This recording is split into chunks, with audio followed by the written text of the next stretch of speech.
Huples Cat. Well, it's Sunday and it's hot. It's about 29 centigrade, it's about 83, 84 Fahrenheit. And a nary a cloud in the sky, not even smoke I don't think from Alberta. And this is day 189 of my continuous walking every single day. The start of the walk's going to be simple because I'm going to do it with Wolfie, but then I'm going to walk back from the dump. So it's Sunday, so it's garbage day, and I already did it, but you take your bag of garbage and you shove it over here. And we'll see how far I can get. Which is my garbage? One with a vegan cheese. Pink trillium, almost past its best. Wolfie! He likes this because of maybe dog smells. A nice place to walk. Really nice little flower. Yes. Of course, being dumb, we don't know what they are. I see those leaves around, but I'm not sure. Look at them, they're all over here. All over. Nice. There's a white trillium looking absolutely gorgeous. If you see my winter videos, you'll see that we're actually getting quite a lot of bush now. It's getting quite covered up there. And the side of me is starting to get impenetrable. I think I'll call these kitties flowers. It's a baby bear.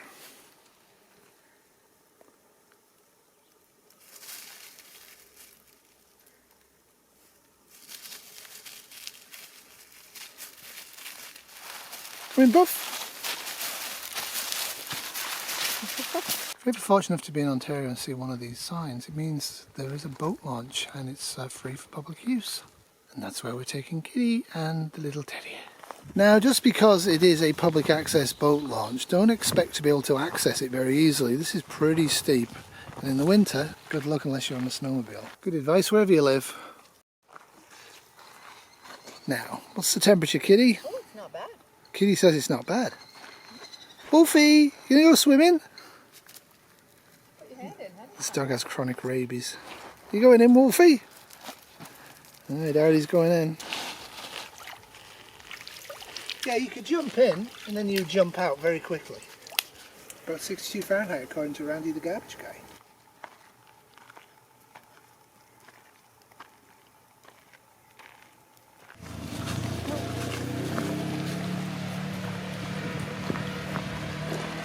So just about back to the car. We have slowly gone for about 20 minutes to 25 minutes, there and back.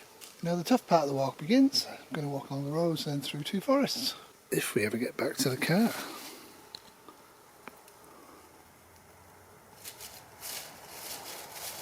Perfectly camouflaged.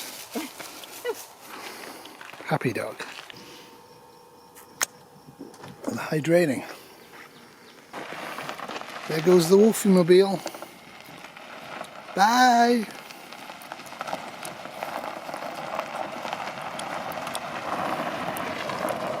So by the road, it's about 2 and a bit kilometres to home, but I'm going to do a few diversions.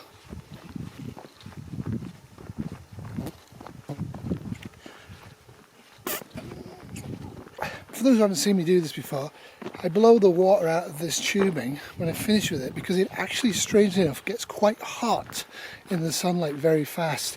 So I return it to the bladder. On particularly bad hot days, and this isn't really one yet, it's not in the 90 Fahrenheit zone by any means at the moment. It's hot, but it's nowhere near that hot. I actually put the bladder overnight in the fridge, and when I used to ultra run, I would actually freeze the entire bladder and use hand bottles of water to start the run. After about an hour, when it'd be like 90, 95, I would then switch to using the melted frozen ice pack. And having an ice pack or a cold pack next to your spine is a great way of staying cool. Well, I've gone half a kilometre, seen one car. So beautiful out here.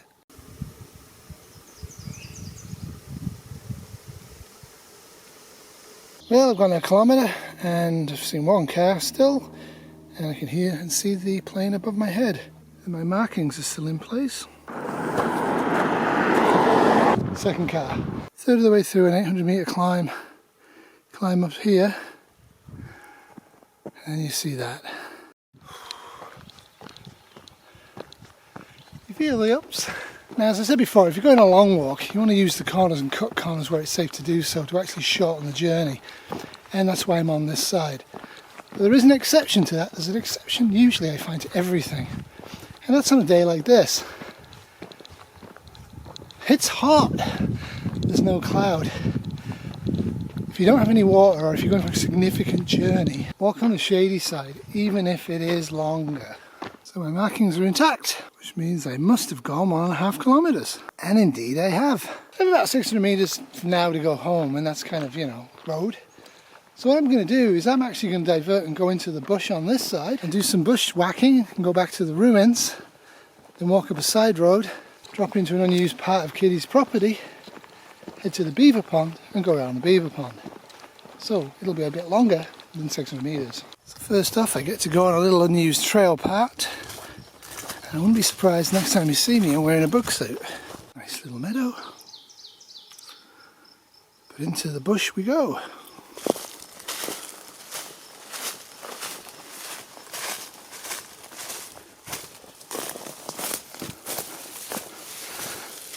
If you don't wear glasses, and you should, you really want to wear them when you're going in through bush like this. It's not just good enough to have these things click into your eye and get an eye injury. This is the farthest point. I'm going to go back towards the tip. Now I'm going to go into the bush. When this stuff gets bigger, there's just no way you can get through here unless you're a bull moose or an elephant. About the size of a small elephant. So when you get into bush like this, there is zero trail. Any trail you find is probably a false one. You really have to have a good sense of direction.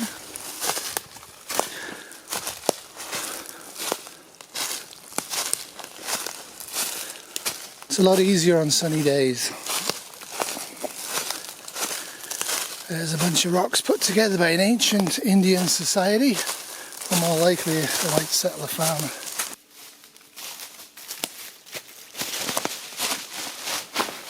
You can really see why they pile the stones up here to make farming land.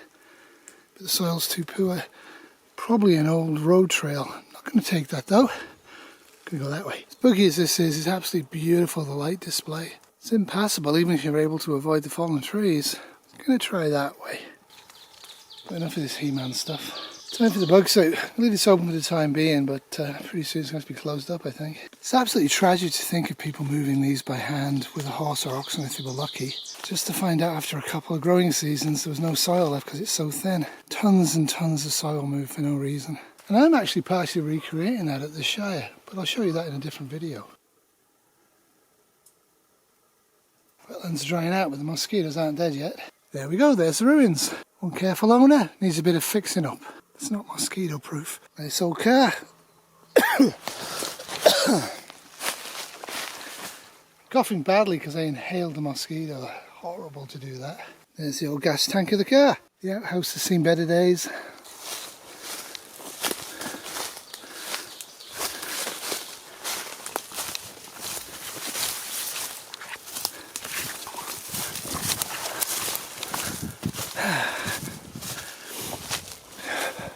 When you've been in the woods for a while, when you emerge in sunlight like this, it's so nice. There should be a stone foundation around here, and there it is.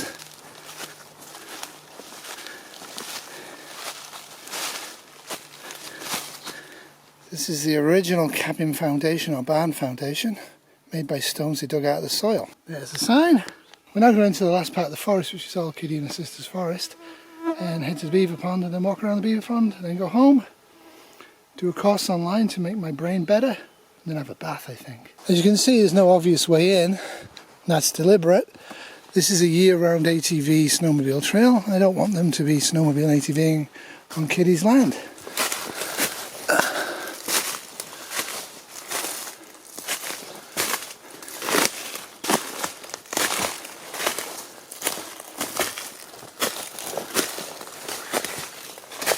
So I don't clear out the brush and the fallen trees on the way in.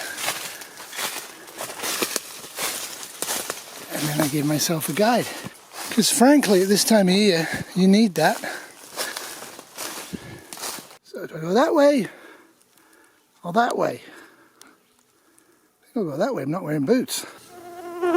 So this is actually going to be Campsite Charlie. Sometime in July I'm going to come here and create a little campsite for my tent. Right now, as you can probably tell, it's a bit too buggy.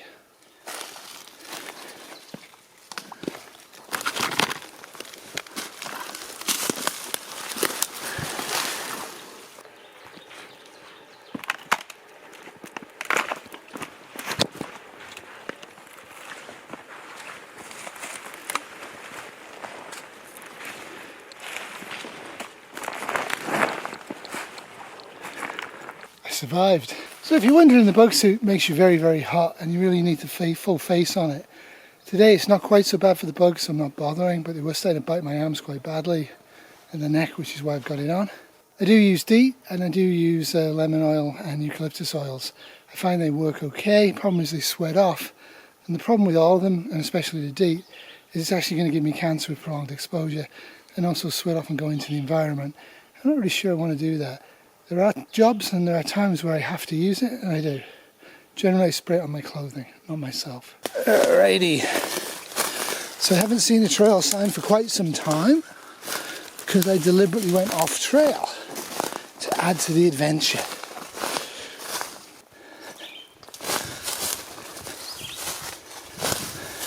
Last time you guys saw this, it was covered in snow and ice. Pretty much every video I do where I get a bit lost in the forest or a lot lost, everybody always says the same thing. Use a paper map and a compass. Totally agree with the paper map and the compass, but there's a problem with that here. The entire place rolls up and down in no particular order without any dominant hills or any dominant valleys, and with lots of little ponds everywhere. You have no idea looking at a map where you are. Even if you take dead level reckoning and go straight using a compass, you're still guessing. You're not going to be able to look at a map and go, yeah, this is exactly where I am inside of this forest. It's not just a good idea, it's absolutely essential to know the water features. These look different depending on the season, but the outline, the shape remains constant. I know I'm at the northernmost pond, and I know I have to go over there to get to Camp Alpha. And if I need some quite unpleasant vitamin C, spruce new buds. Not the greatest tasting,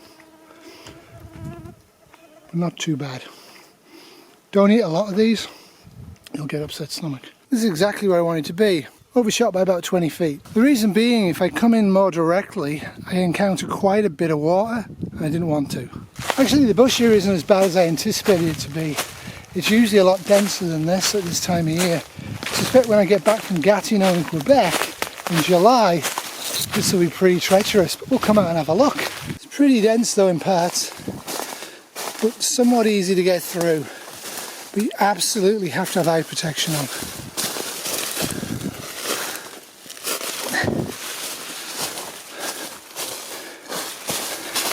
And this is campsite Alpha, first place I camped on property.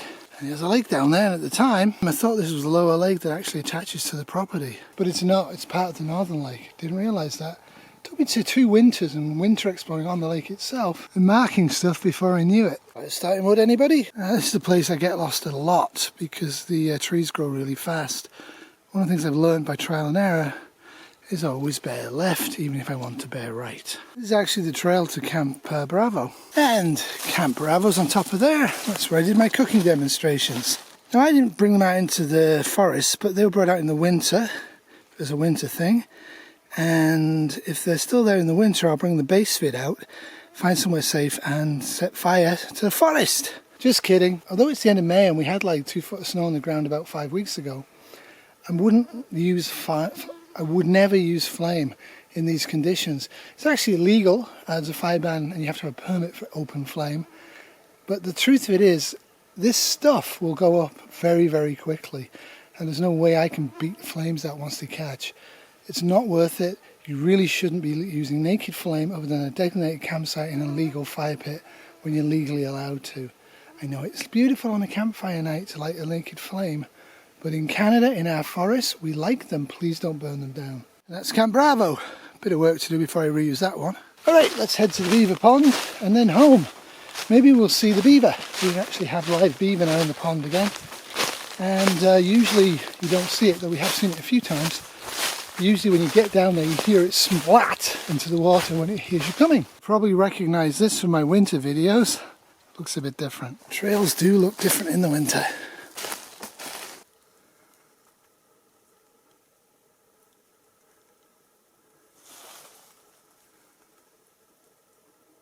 Well, no sightings or soundings of beaver or turtles, so I did hear quite a few plops.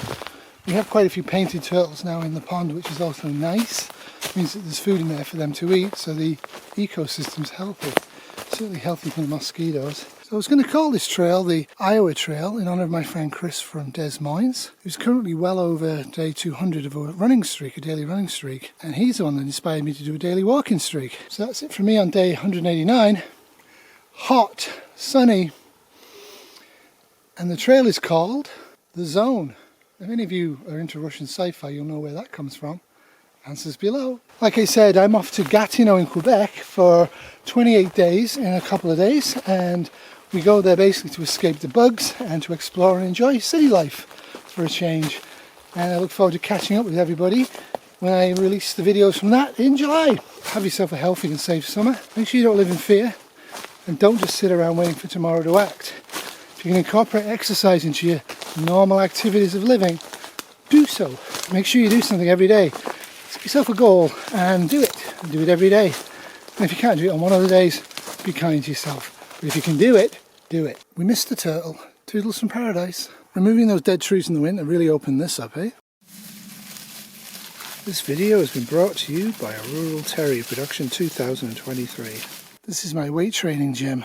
Gasoline is not used on any part of this, just me.